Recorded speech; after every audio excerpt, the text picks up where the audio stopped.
Alhamdulillahirabbil alamin wassalatu wassalamu ala asrafil anbiya'i wal mursalin wa ala alihi washabihi rasulillahi ajmain. Amma ba'd. Alhamdulillah, segala puji bagi Allah yang telah menghimpun kita pada pagi hari ini. Semoga duduk-duduknya kita di sini dijadikannya teman-teman surga, di mana tempat Allah mencurah-curahkan rahmatnya, menaung-naungkan sayap-sayap malaikatnya, dan menyebut-nyebut nama kita di hadapan makhluk-makhluk yang mulia yang ada di sisinya. Amin ya rabbal alamin. Salawat berserta salam tidak lupanya kita panjatkan kehadiran Nabi besar kita, yakni Nabi Muhammad sallallahu alaihi wasallam. Semoga kita tergolong umat beliau yang senantiasa mencintai dan bahkan mengamalkan ibadah-ibadah sunnah beliau, mengimplementasikannya dalam segala aspek kehidupan, sehingga mendapatkan syafaat beliau di yaumil qiyamah kehendaknya. Amin ya rabbal alamin. Pertama dan utama sekali saya ucapkan terima kasih yang sebanyak-banyaknya kepada Kepala Sekolah SMP PGRI 05 yang telah mempercayai kita berdua untuk berbagi sering-sering sedikit wawasan atau pengetahuan kita di sini kepada adik-adik di sini.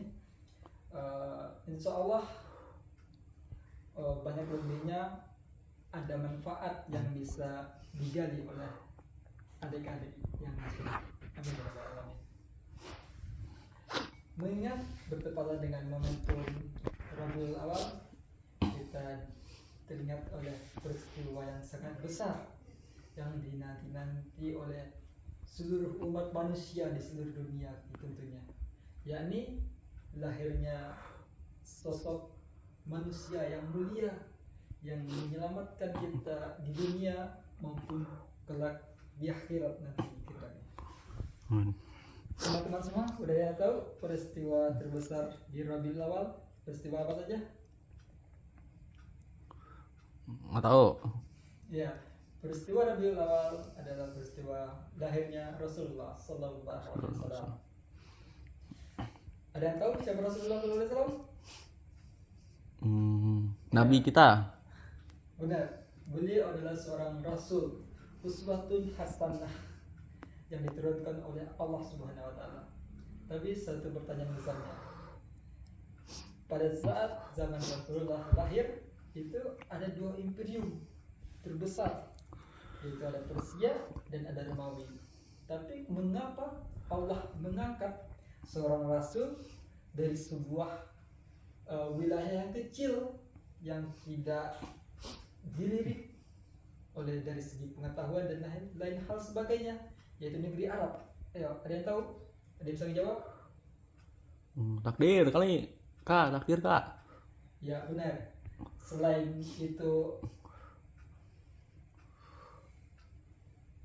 Apa? bukan selain, salah bahasa itu. Ya, siap. Apa? Ya, ya benar, takdir.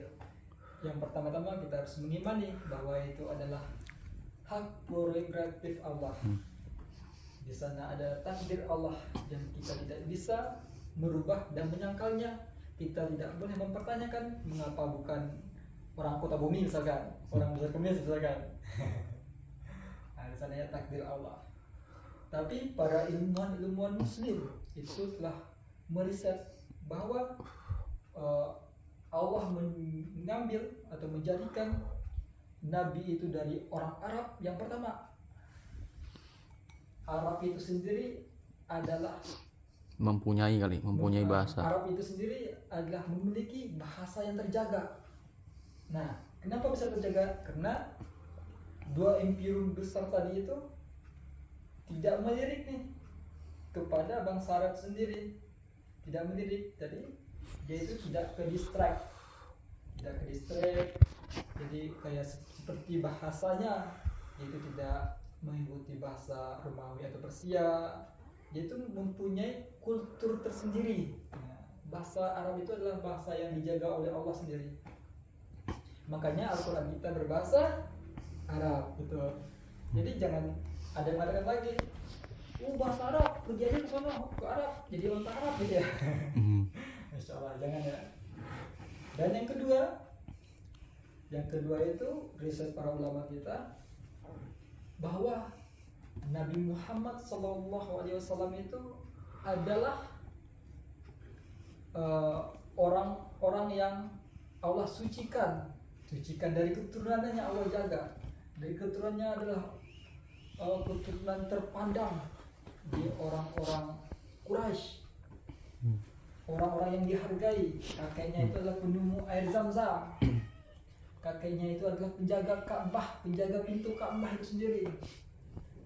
Dan kakeknya yang paling tertua adalah Nabi Ibrahim itu sendiri. Ya Allah, Masya Allah. Jadi awal ceritanya mengapa sahabat itu bertanya kepada Rasulullah, ya Rasulullah, ceritakan tentang dirimu. Maka Rasulullah mengatakan, saya adalah doa dari bapak saya, doa dari Nabi Ibrahim. Jadi Nabi Ibrahim itu ketika membangun Ka'bah, ketika meninggikan Ka'bah dengan putranya Ismail, beliau berdoa, ya Allah, jadikanlah dari keturunanku orang-orang yang mendakwahkan agamamu.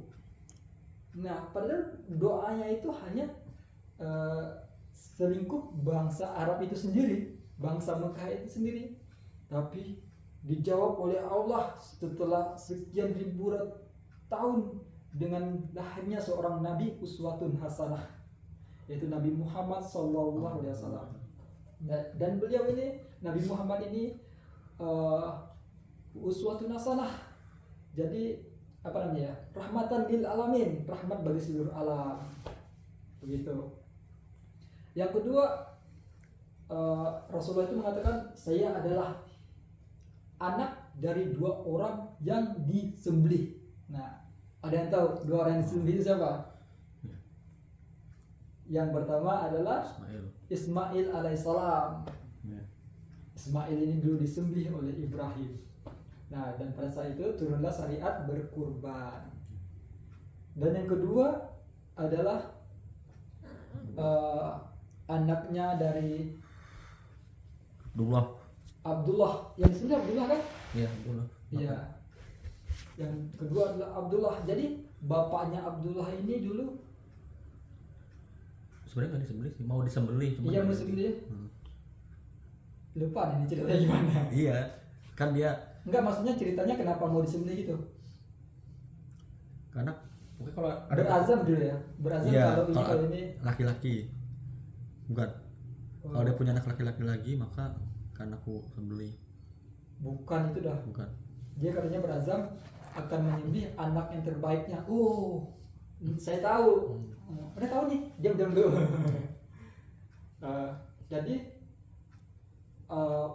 bapaknya Abdullah ini dulu mempunyai azam terhadap Allah.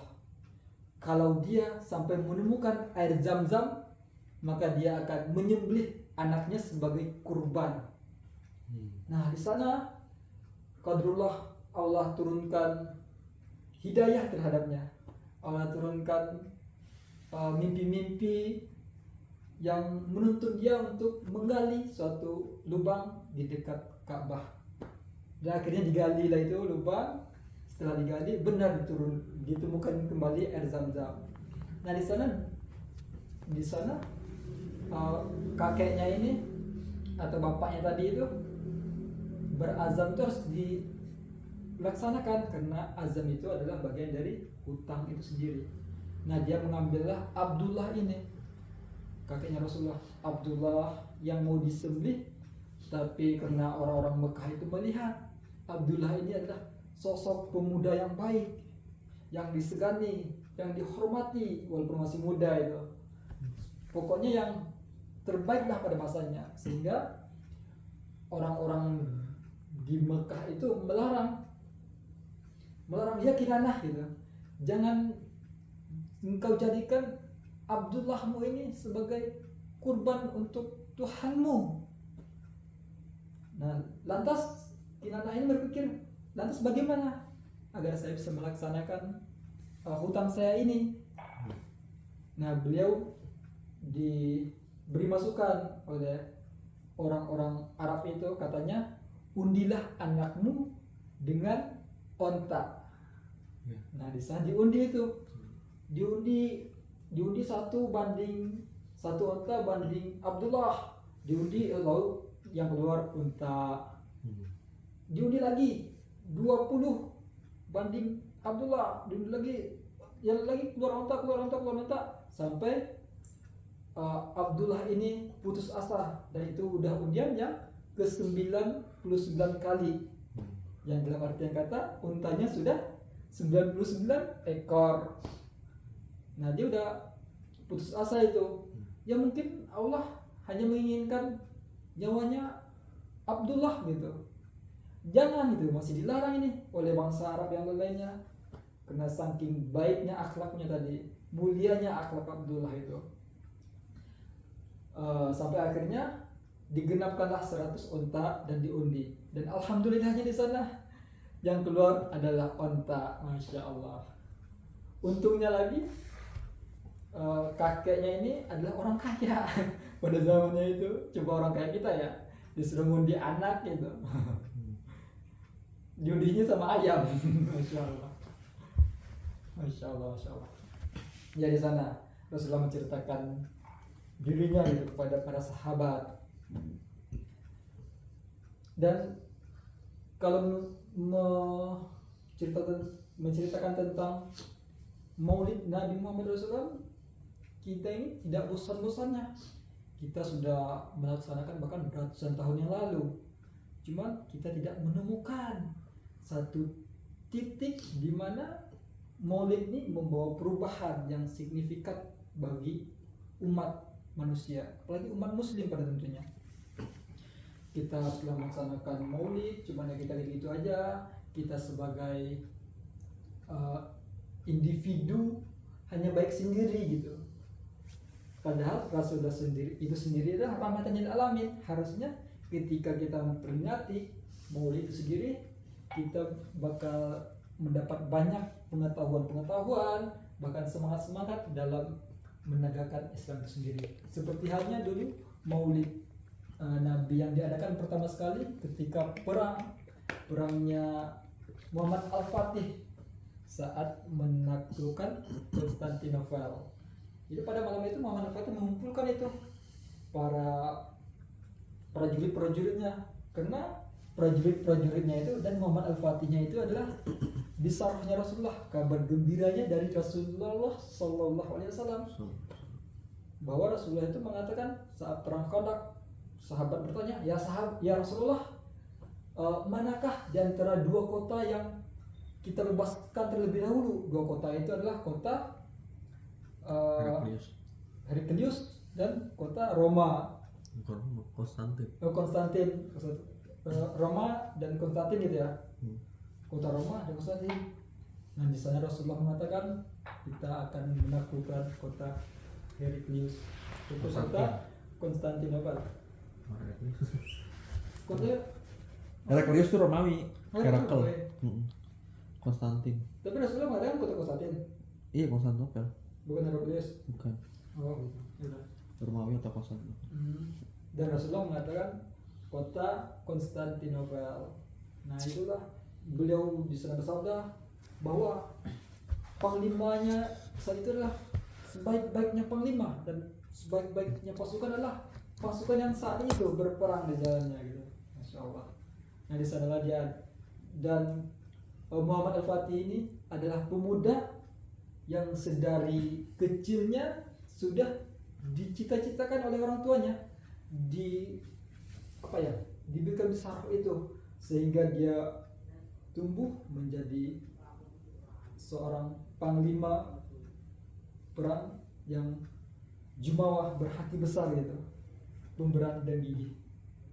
Itu adalah Muhammad Al-Fatih.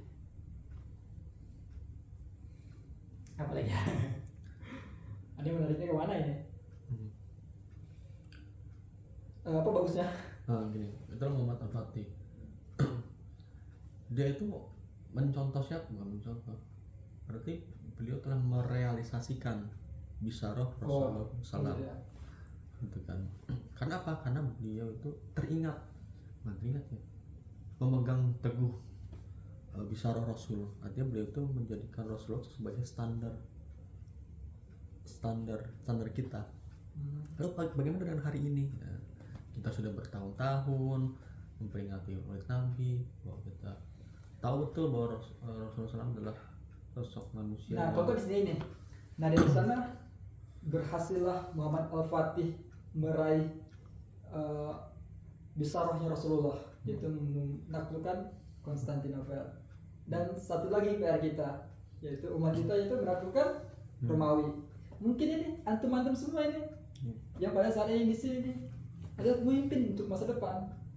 Makanya kita harus mengkaji Islam seperti Muhammad Al-Fatih itu sendiri. Rasulullah mengatakan sebaik-baik pemimpin adalah pemimpin saat itu, dan sebaik-baik pasukan adalah pasukan saat itu.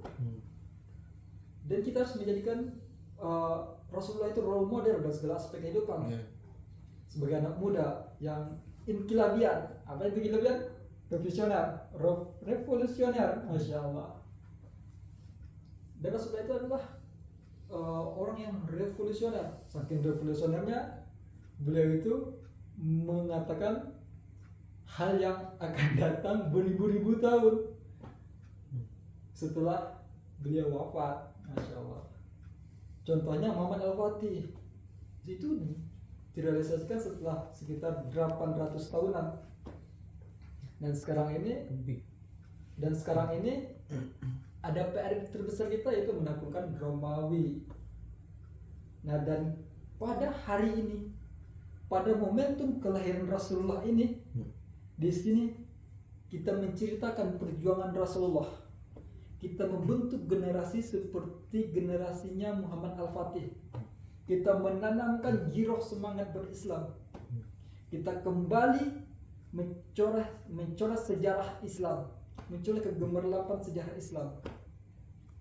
Kita tunjukkan bahwa Islam itu bangkit, Islam itu sudah bangun dari tidurnya yang panjang. Islam itu tertidur semenjak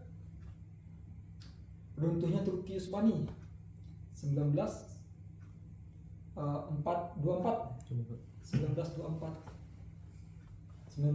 itu diruntuhkan oleh agennya Inggris yang namanya adalah Mustafa Kemal. Ada yang namanya Mustafa di sini atau yang namanya Kemal? Nah, ini calon-calon agen Inggris kayaknya. Masya Allah, enggak bercanda ya. Dan setelah itu kita menjadikan Rasulullah sebagai suri tauladan, kita mengkaji Islam. Oh ya, sebelumnya saya belum perkenalkan diri ya. Masih ada bicara panjang lebar sana kemari, cuma belum tahu nih siapa saya. Baik, saya perkenalkan diri dulu. Nama saya adalah Syaifullah. Tahu artinya Syaifullah apa? Masya Allah. Syaifullah itu adalah julukan yang diberikan Allah kepada Khalid bin Walid. Khalid bin Walid itu adalah panglima perang yang tidak pernah terkalahkan seumur hidupnya. Panglima perang. Artinya dari Syaifullah adalah pedang Allah yang terhulus.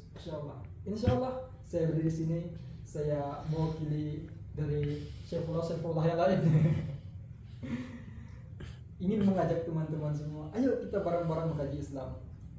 Saya tadi Syaifullah, saya tinggalnya di Kota Bumi, dan kebetulan saya dan teman saya Bung Andi, saya manggilnya Bung karena kita satu organisasi yang namanya organisasinya adalah HIMI, Himpunan Intelektual Muda Islam.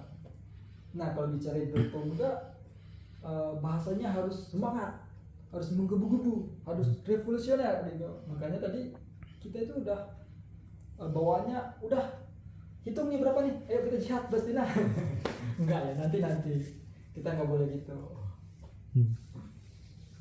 Nah, HIMI itu apa? HIMI adalah Himpunan Intelektual Muda. Himpunan Intelektual Muda, dan kita itu mengadakan agenda-agenda pengajian, diskusi untuk mengasah sisi kritisnya kita. Dan mimbar bebas itu seperti turun ke jalan, cuman aman, bukan demo-demo gitu. Kita cuma di pinggir jalan doang, bukan di tengah jalan. Jadi orang tetap bisa berjalan gitu. Yang penting kita itu menyampaikan orasi, dan gitu kita itu menyampaikan opini-opini kepada masyarakat. Dan kita juga ada hiburannya itu seperti power camp, futsal bareng, kalau ada yang bisa futsal bisa main kota bumi. Dan kita itu bermarkas di Cingdu, ada musola kecil di belakang Cingdu itu. Mungkin teman-teman nanti boleh bergabung, kalau ada yang berminat bisa hubungi Bung Andi atau saya sebagai sekjen HIMI itu sendiri. Oke, balik lagi ke pembahasan kita. Dan Bisyar Rasulullah tadi sudah, terus Muhammad Al-Fatih sudah, terus apa lagi nih? Oh iya, 12 Rabiul Awal itu ternyata ada peristiwa yang menyedihkan tentunya. Kita tidak bisa terlepas ingatan kita bahwa pada saat itu juga Rasulullah diwafatkan di usianya yang ke 63 tahun. Subhanallah. Allahumma shalli ala sayyidina Muhammad wa ala sayyidina Muhammad. Semoga Allah memuliakan Nabi Muhammad sallallahu alaihi wasallam.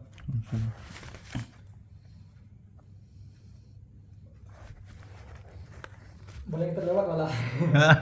Udah lanjut. Nggak apa. Boleh kita lewat. Udah. Seperti perkataannya Syekh Akto itu nggak apa-apa ya? Nggak apa-apa. Itu lanjut aja. 20 menit udah nih. 20 menit. Heeh. Insya Allah belum masuk yang 50 itu loh. Ya, nggak apa. Ya udah sampein aja ntar juga. Biar antum ke gambar nanti bos. Nyampaikan. Dan setelah di sana Rasulullah wafat di 12 Rabiul Awal. Satu pesan Rasulullah, satu wasiat Rasulullah yang sangat Ini yang buku apa sih? penting kita ketahui sebagai umat muslim, yaitu ketika Rasulullah sakaratul maut, Rasulullah berdoa, ya Allah, begitu sakitnya sakaratul maut ini, maka timpakan semua siksanya kepadaku, tapi jangan kepada umatku. Masya Allah, begitu besarnya kemuliaan Rasulullah, sehingga ketika beliau sakaratul maut pun beliau masih memikirkan kita sebagai umatnya. Dan di mana kita pada saat sekarang ini tidak memikirkan beliau. Bahkan Syekh Bakri Asy'ato itu mengatakan dia dalam bukunya itu I'anah Thalibin, beliau mengatakan kewajiban seorang mu'ayyiz itu adalah seorang yang beranjak balik. Saya pasti di sini udah pada balik semua ini, kelihatan dari jakunnya. Beranjak balik itu berarti dari umur 10 tahun sampai ke 12 tahun lah. Ini umurnya udah bentar lagi dia menikah ini. Beranjak balik itu adalah mengetahui siapa itu nabinya, siapa itu rasulnya. Dan kita hanya mengetahui sebatas nama doang. Kita tidak tahu apa yang dia bawa, kita tidak tahu bisyarah besarnya beliau, kita tidak tahu apa yang ingin beliau senangi dan tidak senangi. Beliau itu menyenangi, beliau itu senang kalau risalahnya itu diterima, kalau risalahnya itu diterapkan dan tidak dibanding-bandingkan gitu. Dibanding-bandingkan kayak lagu nyerahan itu ya. Gitu. Beliau itu seperti itu. Tapi sekarang kita tidak. Kita itu membanding-bandingkan risalahnya Rasulullah. Kita itu membanding-bandingkan hukumnya Rasulullah. Kita mengatakan, oh Islam itu sudah tidak relevan untuk anak muda, Islam itu sudah tidak zamannya. Sadar, kita sadar, kita itu sudah dibutakan oleh sekolah-sekolah asing. Kita itu sudah di pengetahuan itu sudah di-distract, sudah diracuni oleh kemauan barat. Itu tisu mas. Lanjut mas. Iya, makasih mas. Saya di-distract tadi. Ya siap. Apa? Ya seperti itu. Terus ada satu wasiat Rasulullah kepada sepupunya dan juga menantunya Ali bin Abi Thalib. Beliau berkata, jagalah sholat, dan peliharalah orang-orang yang lemah di antara kalian. Itu sekelas Ali bin Abi Thalib, orang yang telah Allah terapkan, yang telah Rasulullah kabarkan 10 orang yang masuk surga, masih diingatkan oleh Allah, masih diingatkan oleh Rasulullah agar beliau itu masih menjaga sholat. Dan beliau juga diingatkan, umati, Dan di mana kita pada saat ini kita sibuk dengan gadget kita sibuk dengan ngepus rank, kita sibuk dengan main mana, kita sibuk dengan main balon, kita sibuk dengan main tembak-tembakan. Di mana kita saat sekarang ini? Dan di sana juga ada, dan di sini saya juga menyampaikan, saya sudah menstruktur bagaimana agar pemuda itu menjadi pemuda yang revolusioner, bagaimana pemuda itu punya mimpi yang besar, punya keinginan besar, dan menjadi pejuang tangguh ke depannya dalam way of life Muslim. Ini bukan kelas, ini saya sampaikan pada saat sekarang ini juga. Yang pertama way of life adalah hammah. Ada yang tahu itu hammah? Hammah itu adalah tekad yang bulat, kemauan yang tinggi. Jadi pemuda-pemuda ini nggak boleh loyo. Pemuda-pemuda ini harus kuat. Ciri-cirinya pemuda itu gitu. Ciri-ciri pemuda itu punya loyalitas yang tinggi, mempunyai solidaritas yang kuat. Yang kemarin kita lihat, kita sayangkan sekali, kita tetap berduka cita di Kanjuruhan. Itu pemuda semua kebanyakan. Dia itu mempunyai semangat, mempunyai jiwa yang besar, loyalitas yang solid. Cuman ditempatkan di tempat yang salah. Coba semangatnya itu kita tarik untuk pengajian, kita tarik untuk kepentingan agama Tuhan ini, agama Allah ini. Pasti kedepannya bakal lahir Abdullah bin Mas'ud. Ada kenal Abdullah bin Mas'ud? Enggak, bagus. Bagus dia kenal. Kalau dibilang kenal, nanti saya nanya lagi, kenalnya di mana gitu. Jawabannya sempurna. Makanya saya sampaikan, Abdullah bin Mas'ud itu yang dulunya adalah seorang budak pengembala kambing di zaman Rasulullah SAW, dan diangkat oleh Rasulullah sebagai asistennya lah kalau bahasanya.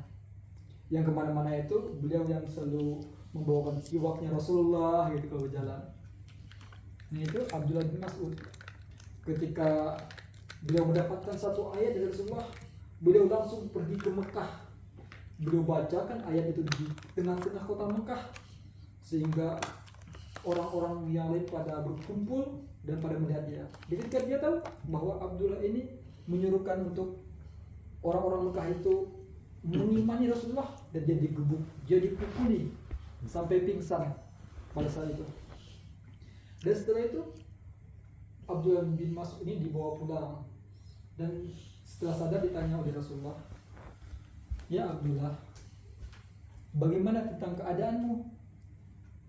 Maka Abdullah itu dia tidak memikirkan keadaannya sendiri. Dia itu malah mengatakan kepada Rasulullah SAW, "Ya Rasulullah, jika engkau menginginkannya lagi, maka besok saya akan melaksanakannya lagi." Padahal pada saat sekarang ini dia udah bonyok, udah babak belur, pulang dengan penuh darah. Begitu pemuda semestinya, tidak begadang, tidak main api miring-miring. Ya itu baru satu, itu baru hannah. Yang kedua itu ada apa ya? Ada apa ya? Nggak tahu, catatan. Bawa kan. Apa? Yang kedua itu ada apa ya? Mahabbah. Bukan. Masa mahabbah? Oh mahabbah ya? Mahabbah cintaan bukan. Oh iya mahabbah. Yang kedua itu ada mahabbah. Hana. Ada yang tahu itu mahabbah? Kalau hana tadi tekad yang kuat, semangat yang teguh, niat yang teguh. Dan yang kedua ada mahabbah. Mahabbah itu adalah cinta. Nah di cinta ini kalau anak muda ini pasti memiliki semuanya ya. Ada yang udah punya pacar di sini? Ayo ngaku ayo. Bilangin maknya nih.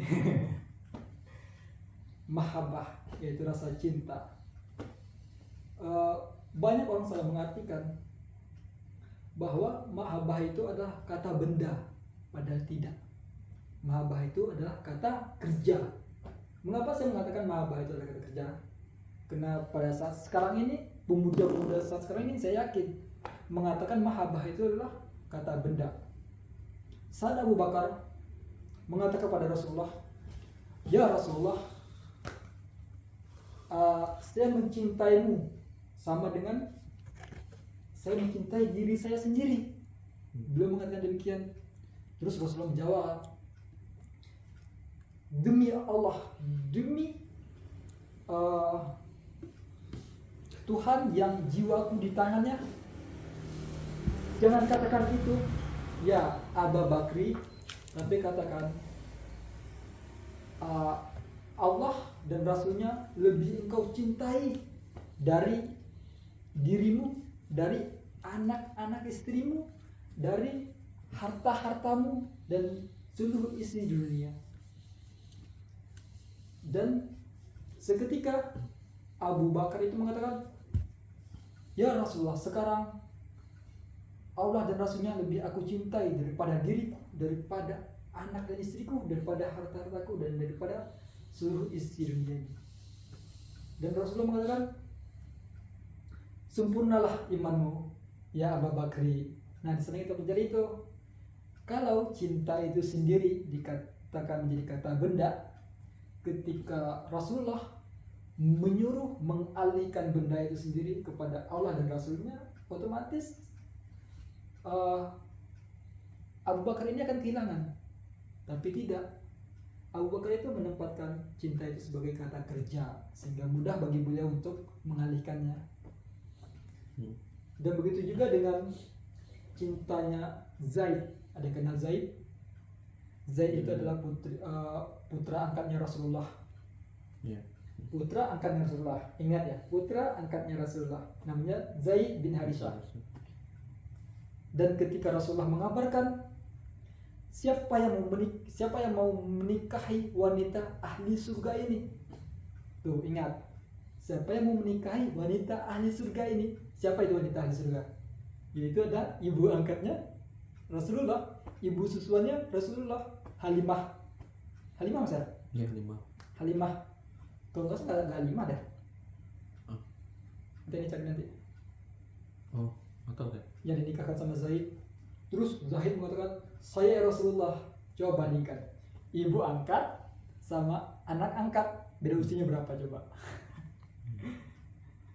Dan itu kalau itu kata benda, otomatis sulit nalar kita untuk memikirkan bahwa itu bagaimana bisa seorang pemuda nikah sama nenek-nenek gitu, bagaimana bahagianya.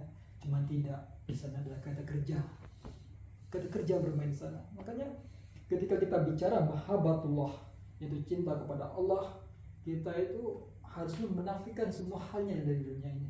Kita tidak mengatakan cinta kepada selain Allah. Apalagi anak muda pada saat sekarang ini, saya pastikan 90% sudah pacaran. Dan yang ketiga tadi sudah himmah, mahabbah. Yang ketiganya ada syaksiyah. Syaksiyah itu adalah kepribadian Islam. Syaksiyah Islamiyah kalau pakai kepribadian Islam. Syaksiyah itu adalah kepribadian. Dan kepribadian ini menentukan akan jadi siapa dia ke depannya. Seperti Muhammad Al-Fatih. Muhammad Al-Fatih itu sudah waktu kecil itu dididik dengan guru-guru Al-Quran, guru-guru hadis, tafsir, ulama-ulama semua. Maka besarnya Muhammad Al-Fatih menjadi kepribadian yang tangguh, sehingga dia bisa merealisasikan besarnya Rasulullah. Dan di syaksiyah Islamiyah ini itu sangat penting yang namanya pengetahuan, knowledge. Jadi pengetahuan itu, pemahaman itu berbanding lurus dengan tingkah laku. Nah, makanya tadi kalau kita pemahaman kita pacaran itu boleh-boleh saja, ya kita lakukan pacaran tadi di mahabbah tadi, karena saksinya bermasalah. Ada yang mengatakan riba itu boleh, makanya dia ngeriba karena saksinya bermasalah. Nah, itu pentingnya syaksiyah Islamiyah. Yang ketiga, saya percepat karena waktunya udah ngantuk juga kayaknya, udah jauh rumahnya. Yang ketiga, yang keempat itu ada akidah. Akidah itu adalah suatu iman yang bersifatnya pasti. Nah, di sini ternyata ada 3 simpul besar dalam akidah. Kalau 3 pertanyaan besar ini jawabannya salah, maka akidahnya salah. Yang pertama, dari mana asal kita? Untuk Dari mana? apa? Ya, untuk apa kita di dunia? Untuk apa kita di dunia? Dan Akan kemana? kemana kita setelah di dunia? Akan kemana? Akan kemana kita setelah dunia? Nah, yang pertama di sana ada pemahamannya orang-orang komunisme. Orang komunisme ini mengatakan bahwa sebelum dunia ini tidak ada apa-apa. Jadi dia ini menafikan keberadaan Tuhan. Katanya kita ini terdiri dari materi-materi. Itu udah pemahaman yang salah. Makanya tidak bisa menjadikan akidah yang benar. Makanya kalau pemahamannya seperti itu, saksiahnya tadi juga rusak, mahabbahnya rusak, himmahnya juga rusak semua. Ini itu pentingnya akidah. Bagaimana mungkin tidak ada apa-apa terus karena suatu benturan besar terciptalah bumi? Itu teori Big Bang. Jadi di sana sudah kita skip, sudah salah. Dan yang kedua itu ada pemikiran sosialis. Sosialis ini percaya adanya Tuhan. Kapitalis. Sosialis kapitalis dia juga, Mas. Oh. Iya kan? Kapitalis itu kan anak haram dari sosialis. Ya. Udah lanjut. Orang sosialis. Orang sosialis ini mengatakan adanya Tuhan. Cuman pas nyampe di dunia katanya Tuhan itu hanya sebatas individu doang, hanya sebatas penciptaan doang. Jadi setelah di dunia ini tidak ada namanya aturan Tuhan. Padahal yang kita tahu di sana sebelum dunia Allah menciptakan dunia itu beserta aturan dan apa, Mas? Hah? Aturan doang ya? Aturan doang. Oh iya, aturan doang aja ya. Iya, makasih. Allah itu menciptakan aturan. Beserta Ya, aturannya. Allah beserta menciptakan aturannya. dunia beserta aturan. Nah, di sana sudah salah. Nah, dia beranggapan Tuhan itu hanya sebatas penciptaan doang. Dan kita hidup di dunia ini kita bebas. Makanya tadi saksiannya orangnya masih pacaran, kita bebas. Makanya dia ngeriba, dia bebas. Dia itu enggak menyangkut pautkannya dengan agama. Itu orang sosialis. Dan yang ketiga adalah Islam. Islam itu sendiri percaya bahwa dunia ini diawali oleh Tuhan, oleh Sang Pencipta. Yang mencipta ini menjadikan kita, ciptakan dunia untuk kita tinggal itu beserta aturannya. Dan aturannya itu adalah Al-Quran itu sendiri. Dan dari dunia ini ke titik selanjutnya itu adalah ke akhirat. Nah, di sana nanti ada hisab dan ada timbangan. Timbangan hisab ya? Hisab timbangan. Hisab dan timbangan. Ya. Itu yang menentukan kita masuk surga atau neraka. Nah, di sana ada hisab dan timbangan. Nah, itulah yang menentukan kita masuk surga atau neraka nanti.